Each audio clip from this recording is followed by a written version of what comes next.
The diagram shows a sketch of the graph y equals f of x. The graph passes through the points minus 6, 0 and 2, 0 and has a minimum point at minus 2, minus 7.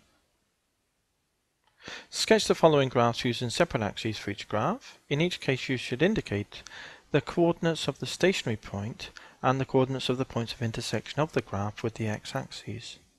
So y equals f of x minus 5 and y equals f of x over 2. So there's the problem then. Let's have a look at that. So I've got the graph here and we want to sketch these two functions. So let's paste in another graph then, a plot, that we can now use to, so I'll just have a look at this. Now we've got the f of x here, we want to plot f of x minus 5. So if we think about it, so I'm going to choose a different color now. So f of x minus 5, basically if we put 7 in here, we'd get 7 minus 5 is f of 2, which would be 0. So it's as though that point that was at 2 is moved to here. And then if we put in, say, minus 1 here, minus 1 minus 5 will be f of minus 6, which is 0.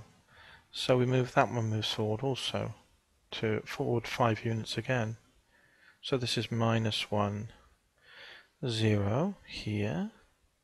So we can get rid of this now. These are the two roots then, and they moved forward a distance of 5 units.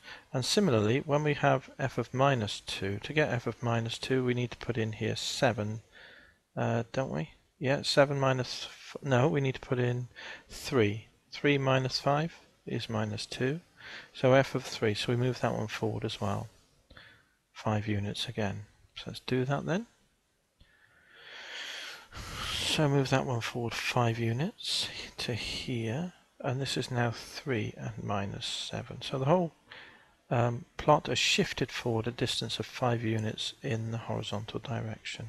So we can now sketch it now, because we've just transposed those particular points, and now we can do our sketch. Okay, so it's the same plot but just shifted to the right a distance of 5 units horizontally, and there's our same plot then, and this is y equals f of x minus 5. Okay, now the next one we want to do is f of x over 2.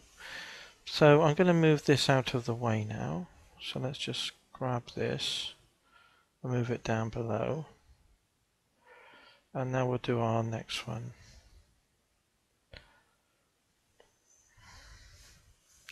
So let's paste in the function again. Here it is here, and we want to plot f of x over 2. So to get 2, if I put 4 in here, 4 over 2 will be f of 2, so the point at 2 is moved to 4, isn't it? So that will be 4, 0. And to get minus 6 in here, I need to put minus 12. Over 2 is minus 6, so this will be minus 12 and 0. And then to get minus 2 for x here, the input is minus 2. I'll need a minus 4 in here. So this comes back to minus 4, and the value will be minus 7. So it's stretched out, isn't it, in that OX direction, either side of the y-axis, by a factor of 2, isn't it? The curve is stretched. So it's scaled out by a factor of 2 horizontally, and the 3 points in question move to these 3 particular points. So now we can sketch the curve then, and just tidy it up. So let's have a go at sketching it now. So it's going to come out, and it's going to be it's going to come out here, come around to the minimum, and then go back up like so, and this is y equals f of x over 2.